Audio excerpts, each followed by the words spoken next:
This is the Everyday AI Show, the everyday podcast where we simplify AI and bring its power to your fingertips. Listen daily for practical advice to boost your career, business, and everyday life.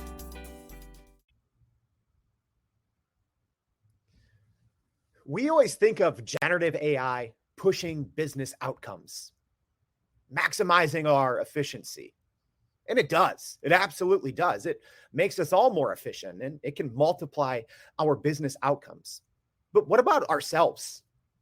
What can generative AI do in terms of helping us learn better and also lead better as well? So that's what we're going to talk about today on Everyday AI.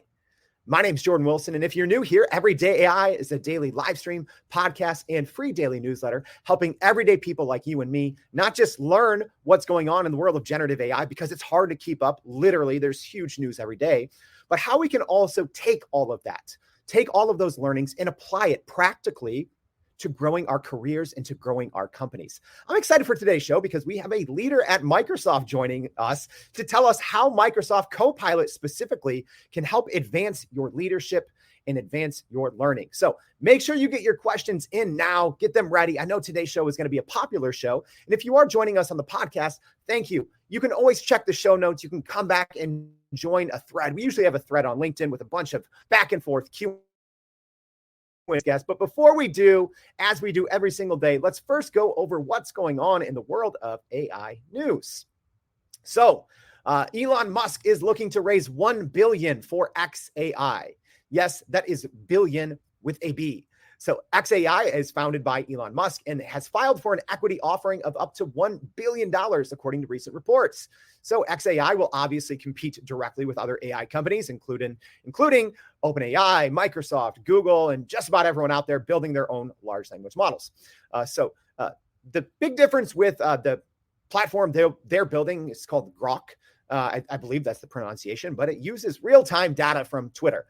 People ask me all the time, Jordan, what's your thoughts? I'm not necessarily going to spend a lot of time using this platform. That's just me. Something that's based largely off Twitter data. I don't know how great I feel about that. That's just me. Next piece of big news in the UK when it comes to AI and financial stability. So the Bank of England plans to assess the risk of artificial intelligence and machine learning in the financial services sector next year. So this is just came out literally less than an hour ago, news of this, but Bank Governor Andrew Bailey is acknowledging the potential benefits and danger of these technologies and stresses the importance of understanding and regulating their use. So there should keep your eye on what's going on in the UK when it comes to AI and financial regulation, because it does look like they're going to be making some moves, as the EU in particular is kind of leading the worldwide charge in terms of government regulation of generative AI and other technologies.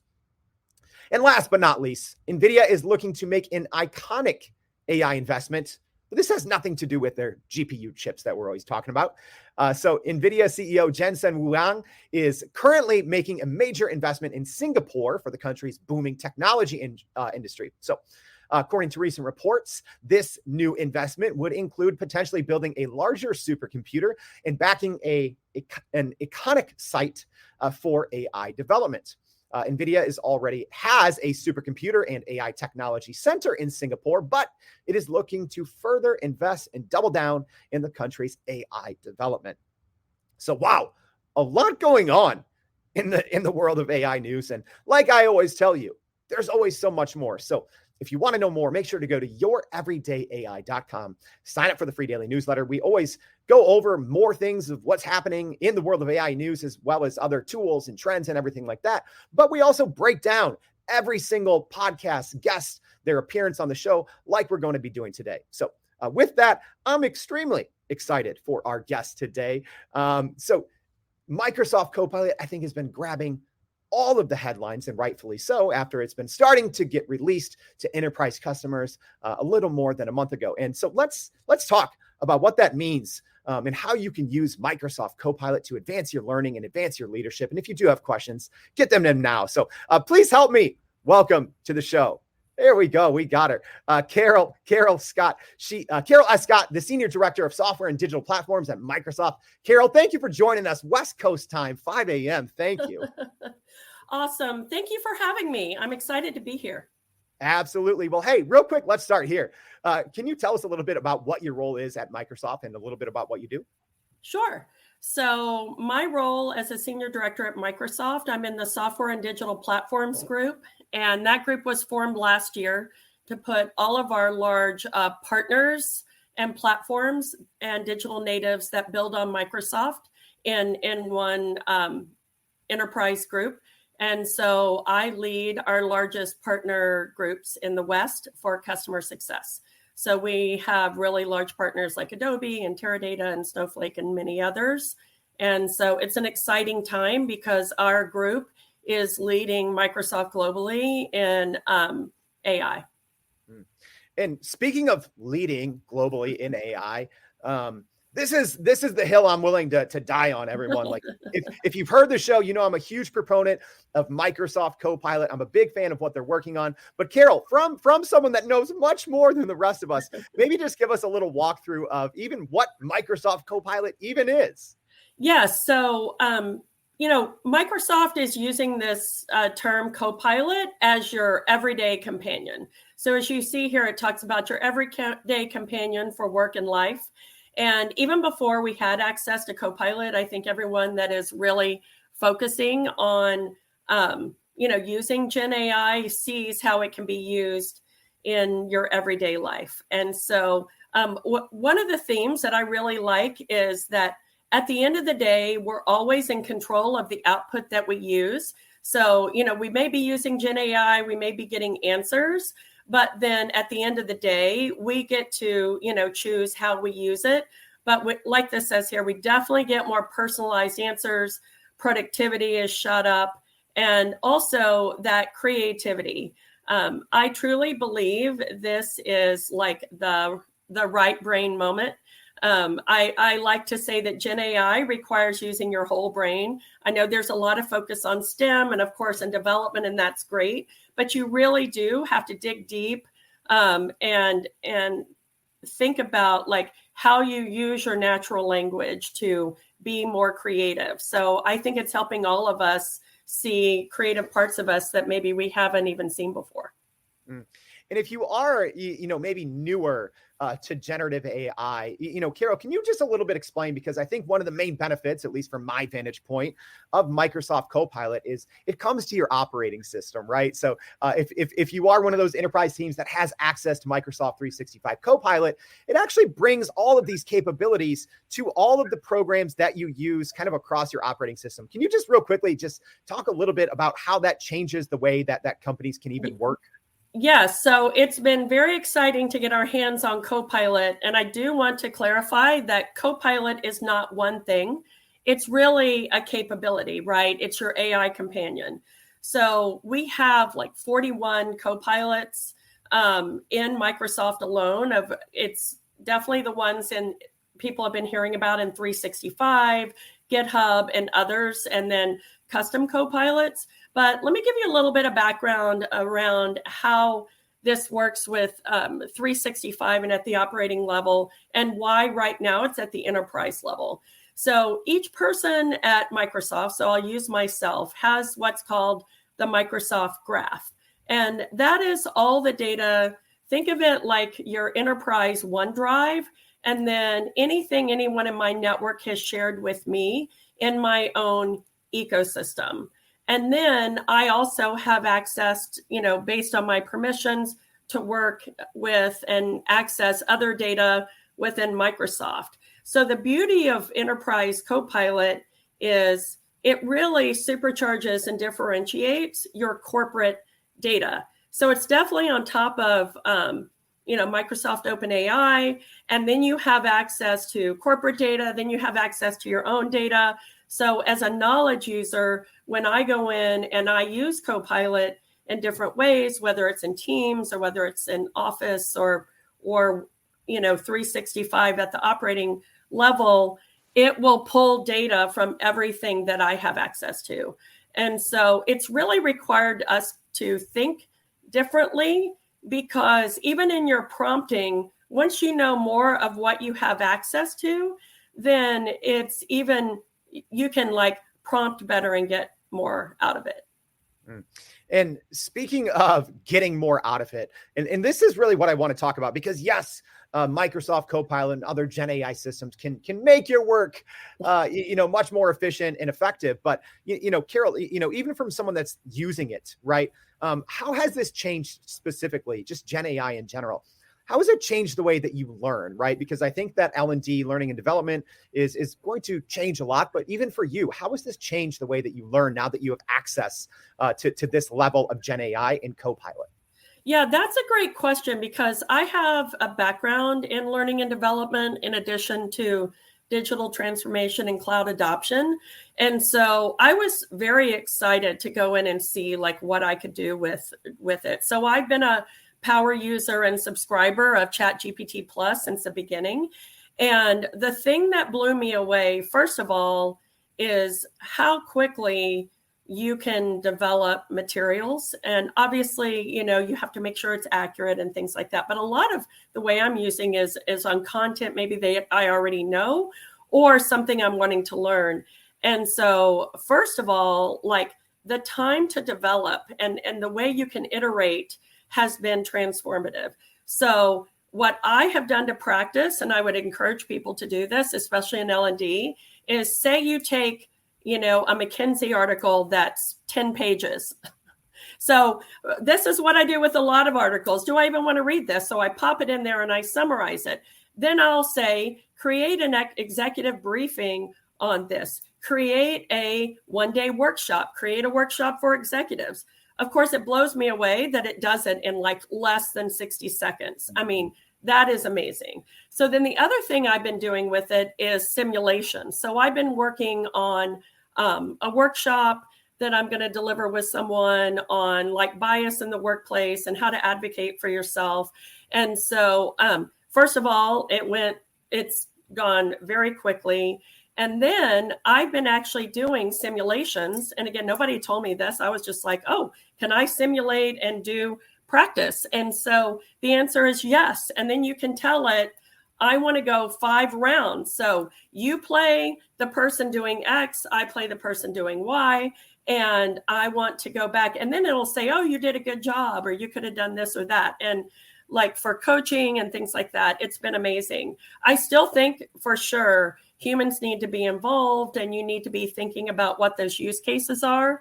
But I think as a self-learner, and I'm a curious person anyway, but I like to, people talk about it supercharging, but it's definitely supercharged my learning and got me thinking to different ways that this can be used. Oh, I love this. I'm so excited. I have so many follow-up questions. Hey, as a reminder, if you are joining us live, make sure to get your questions in. I see a couple so far. We'll get to them, but I want, it's not every day we can talk to a senior director at Microsoft and help us understand Gen AI at such a great level. But Carol, one thing you mentioned there that I love is being able to learn better, right? And even in your example, I'm doing the same thing, right? Like I'll see a 50-page research paper and people are always asking me, Jordan, how do you stay up with what's going on in the world of AI? I say, well, I use AI. Instead of, reading that 50-page research paper, I have a Gen AI system, break it down into bullet points and a little 2-minute podcast as an example. But the simulation side, I want to ask you some questions because people think, I think of AI just like, oh, this is helping me. It's just an extension of myself. But how has this specifically changed the learning for you when you look at, Copilot or ChatGPT as almost a second person and not just an extension of yourself, but almost like a consultant per se, to helping you learn? How has using it in that way, in the simulation way, really changed how you learn? Right. So one of the things as a leader, so I've been a manager and a leader for a long time, and sometimes we have to have challenging situations. And so when I view it as my companion, I can go in and simulate a conversation and say, hey, I'm thinking about this. Can you help me say this in a more constructive but direct way? When I'm working with my team, there are times when, I'm trying to think about like how I want to present something. But one thing that's really changing, and it's so exciting now that we all have Copilot and Teams and stuff, is we're all showing up with a new level of understanding and expectation because, and so you're starting in a new place. you don't have to spend all the time getting everyone up to speed on certain things. Or one of the exciting things, like in meetings, and again, you do have to turn on Copilot. There's kind of like, hey, we want to turn this on. Yes, we do think about what we say, not that we're saying anything we're not supposed to, but there are sometimes, you're like, maybe I don't want everything I said recorded. But the benefit of the notes and the learnings. And so it's just really been that companion. And it's almost becoming the expectation that, like the unwritten expectation, that everyone has these tools, they're using them. And so we're really starting in a new place.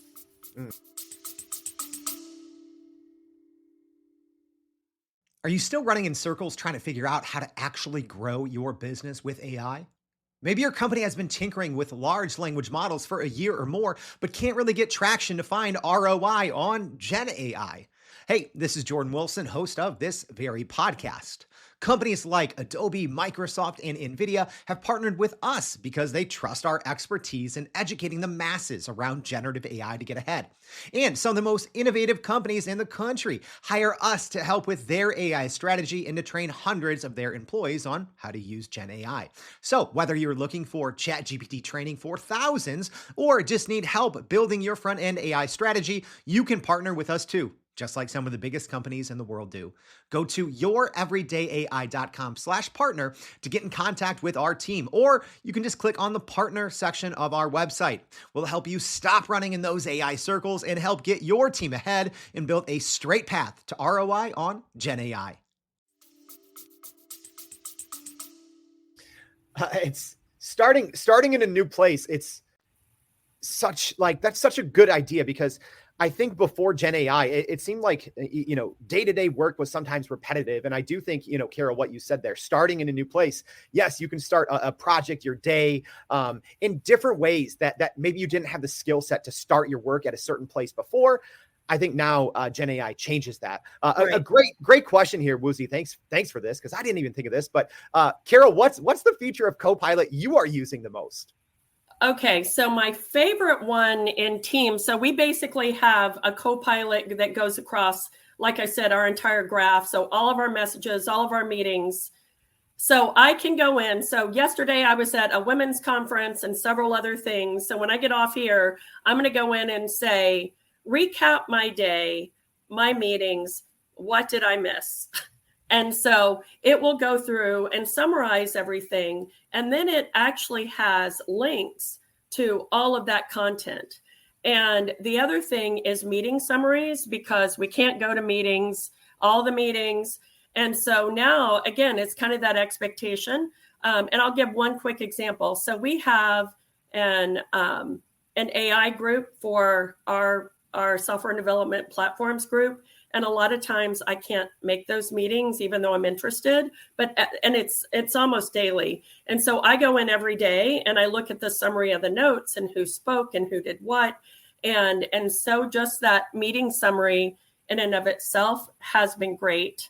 And then also I love PowerPoint, being able to take an idea or upload a document, and then it automatically will generate a PowerPoint for you. So, and still learning these things, but I do think using it kind of in the flow of work that way has been great. And then, of course, we now are starting to have Copilots built into our different systems that are offering us insights. I would call them kind of the custom Copilots, but it's definitely exciting. And there is positive peer pressure to learn this stuff, because there is training and learning, but you're never, and I would say this with ChatGPT, even if you don't have access to it, because I know, and there was a question around when will SMEs have it? I mean, I don't have an actual date for that. I've heard that, they do want to get there for that. But one thing I would say is you can use Bing Chat for free. You can use ChatGPT. I still think the best $20. I will never give up my ChatGPT Plus. And so there's a lot of the ideation and creativity and stuff that you can do with that. But it's very exciting to have access to it. And honestly, even with ChatGPT, before I had access to Copilot, it feels like such a privilege.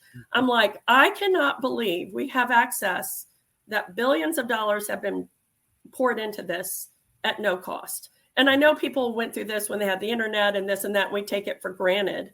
But there's really no excuse for anyone to not be able to go and use, like, for free. We have people can use the Bing chat. They can use Image Creator, which is on Dolly, which you have access to in ChatGPT. You can use Designer. So I'll stop there. No, Carol, like you brought up a great point. Specifically, your example of, saying, hey, maybe there's a meeting that you can't attend, right? And then Copilot, true to its name, can almost take over piloting for you, right? Right. I think when we think about, GenAI and Microsoft Copilot like that, it's very interesting because there's times when, you, Carol, may need to step in and be the pilot and have, Microsoft Copilot help. And there might be times that you need to step back and maybe let Copilot almost pilot. Can you talk a little bit about that, even your personal experience so far and how that's been? Because that changes how we work, right? Because it's always been human in control. And I mean, what's that been like so far? Yeah. And candidly, once you have access to the tools and everyone has access to them, it's almost like it's an immediate lift and of what we're doing. And I had shared with you a little bit of my background where I co-founded an air charter business with my husband. He runs that now in an aircraft maintenance business. So I've been around private and corporate aviation. And so I love the term co-pilot. So the way I like to say it is sometimes, the pilot's in charge, sometimes the co-pilot's in charge, and then sometimes there's autopilot. So what I would like to, the good analogy is if I'm not in a meeting, even though it's technically co-pilot, taking the meeting notes is like autopilot. So there are things that are automatically happening through our AI technology that are there. Then, the co-pilot will summarize things. And then what's really cool, like in Teams, it will prompt you. It's not just, hey, here are the notes. You can ask for insights in the notes. You can say, and I do this with my learning, I use this with ChatGPT and others. What actions could I take on this? What actions could I take as a leader? What actions could my team take? And even with these generic questions, I'm just blown away with like the answers. And so, sometimes we're, prompting, sometimes the co-pilot is prompting. And then, like I said, sometimes it's autopilot, but when you need to take who needs to take whose role. And great, timely observations there, Carol, because I was just going to bring up this question from Douglas. So Douglas, thank you for joining, because, one thing, if you're not familiar with Microsoft Copilot, is it lives in the apps that you already use, right? So your Outlook email, your Excel, your Word docs and Teams and everything in between. So in this situation, like Douglas is talking about, how does Microsoft Copilot handle this if there's, if you have an email about something, if there's a spreadsheet about something, if there's a Teams meeting about something, is it able to not repeat and just say, hey, across all of your different apps, if you're asking about, project B, here is everything you need to know, regardless of where it came from? Yeah. So what is exciting about the features is, and two, because a lot of people want to know, like, is this data accurate? Where did it come from?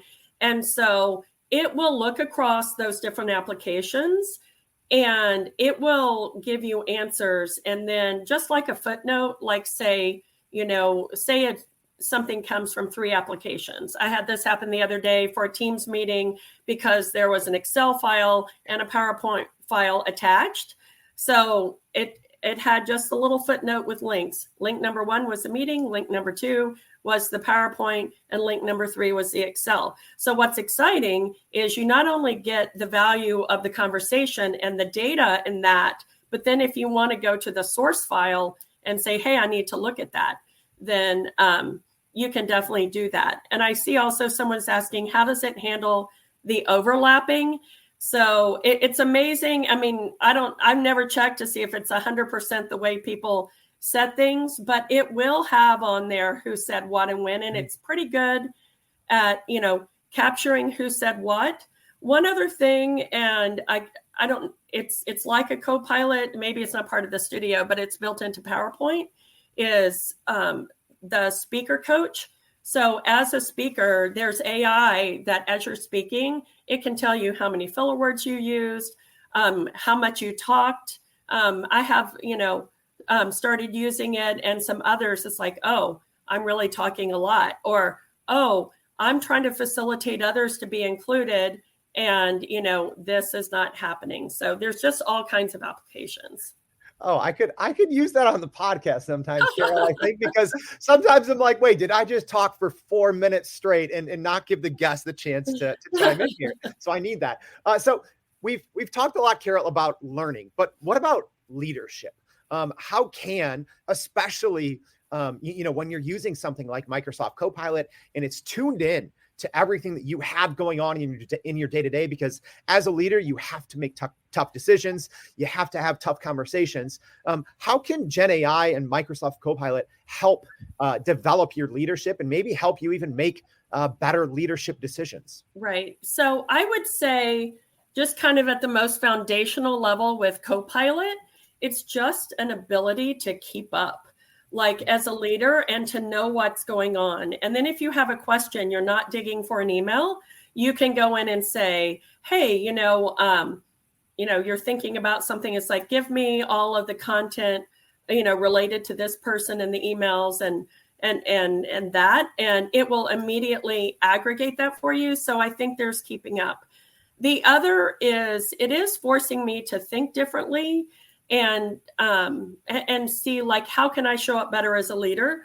So I will give a quick example. So I've actually used it to help me write employee reviews. So this time around, I thought, oh, I'm going to use Copilot, because I'm going to be the example. So I started to use them, and I got some really good ideas, but I decided that it was so personal that I actually wrote everything myself. And so I told my team, it's like, I wrote, Copilot didn't write your reviews, and not that there would be an issue with that, and using it as a companion. I did use it for some inspiration, but I decided as a leader that this was a time when I really wanted it to be my own voice. And then just with learning, I feel like it's important. People ask me all the time, how do you keep up with AI and how do you do all this? And it's all my own training and motivation. Yes, now I get some Copilot training, but I'm already a power user of GenAI. But as a leader, it was really, one, I think you show leadership by being curious and having a growth mindset. And given my role at Microsoft and all of this coming out, and also OpenAI being our customer, as a leader, I thought, well, I want to be able to lead on this. And so I just used it to learn. I use it to summarize articles. I use it for ideas. And everybody knows that they're going to get some cheesy graphic from me, that I'm constantly creating memes and graphics and things. But the key thing as a leader for credibility is, it's one thing to talk about it. It's another thing to use it. So I would say primarily helping me as a leader is, especially since I'm in this space. But no matter what your field is, using it and showing your growth, showing your, how you're being curious and learning. And there's really no excuse for anyone not to use it, because, so much of this is even Microsoft Copilot being designer and image creator are free. What you just described, Carol, and throughout the course of this conversation, one thing kept popping into my head, because I've experienced this. I'm in different generative AI tools literally all day, ChatGPT, many hours of my day. I sometimes almost feel fatigued, right? Because learning is so easy. And, where it used to take a couple of hours to tackle a concept, I can now do in a couple of minutes. What are the business challenges, especially when it comes to, learning and leadership? What are the big business challenges that you see, whether it's from using, Microsoft Copilot or just other generative AI systems? because I do think this is going to change the way that we work. What are challenges that you think that we may, run into? Yeah, so I do want to briefly talk about the skilling challenge. And I think from the challenge of adoption, one of the things that I talk about, because I'm also an AI speaker champ, so I talk to different customers and things about, what we're doing and others and what I have seen. And I saw this starting with cloud adoption and now is I don't think people understand the pace of change. I think the biggest challenge is people not moving fast enough, thinking, and again, some people could think, oh my gosh, this is so much to learn, but now you can think differently, right? If you need to keep up with AI, not even AI, say you're trying to keep up with financial regulations in banking globally, you have to think differently and use GenAI to consume a lot of information. And then there's definitely the upskilling, pardon me. There's definitely the upskilling of employees. And I really think that credibility is going to come from the top down. I'm seeing a lot of leaders get training on AI and things like that. And it's not just here's how to use it. It's the use cases, because we're already seeing transformation in customer service, in sales, in software development, being able to code faster, in knowledge workers, in it's everywhere. And so I think those that really kind of embrace it and figure it out and ask the questions are going to be in a good spot. But I do think from a business perspective, companies that are not taking this seriously are going to be left behind, especially those, whether a small or larger business. The ability to differentiate yourself, your company, and your brand with AI, it's unlimited. And so those that you can teach yourself, there's free stuff out there. I just think that pace of change is going so fast. And I'm sometimes really surprised to not see faster use or adoption places. Carol, we've talked a little bit about everything in this episode. We've covered so much. We've talked about how, Copilot and AI in general can help us learn better and to learn more effectively, how it can assist in our leadership. But maybe what's, as we wrap here, maybe what's that one takeaway that you really want people, because we have a lot of business leaders listening to this podcast, and they may or may not right now have access to Microsoft Copilot. So what's that one piece of advice, just generative AI in general, that you have for business leaders to say, hey, here's how you can specifically grow your learning and your leadership? Yeah. So I would say it's everybody's personal responsibility for their personal growth, their career growth, and their business growth, especially in this place. It doesn't matter if you have access to the actual enterprise version of 365. Our Bing Copilot, Designer, Image Creator, ChatGPT, it's all available. And so I would say that one thing is take personal responsibility and use it. You can't break it. Take some of the learnings here, do some of the research. You and I learned it on our own. It's not like when it was unleashed, all these courses were there. I started with writing silly poems for my family. And one of my daughters actually said one time, she asked me something. She goes, can you please not use ChatGPT to answer the question? But, and then use it every day, and also take time to be on LinkedIn or other places and read about it. But, I've always felt this way, but it's that personal responsibility, go rewrite your LinkedIn profile, go get an article and, write a workshop with it. And literally you can do it in 10 minutes. And so take action. Don't wait. I love that. That's what everyday AI is all about. Practical and actionable tips on how we can all actually use this. And Carol, you delivered just a master course today in using GenAI. So thank you so much for joining the Everyday AI show. We really appreciate it. Well, thank you for having me. This was fun. Hey, and as a reminder, we did cover a lot. if maybe you joined late in the live stream, maybe you just want to give this a second listen or a second read, make sure to go to youreverydayai.com, sign up for that free daily newsletter. We recap every conversation in great detail and always share more resources so you can grow your company and grow your career. Thanks for joining. And hey, if you're in New York City, I'm speaking at the AI Summit tomorrow. Make sure to say hello, say what's up. Yes, I'm a real person. I have a real background behind me. I'm not an AI. So thank you for joining, and we hope to see you back tomorrow and every day for more Everyday AI. Thanks, y'all. And that's a wrap for today's edition of Everyday AI. Thanks for joining us. If you enjoyed this episode, please subscribe and leave us a rating. It helps keep us going.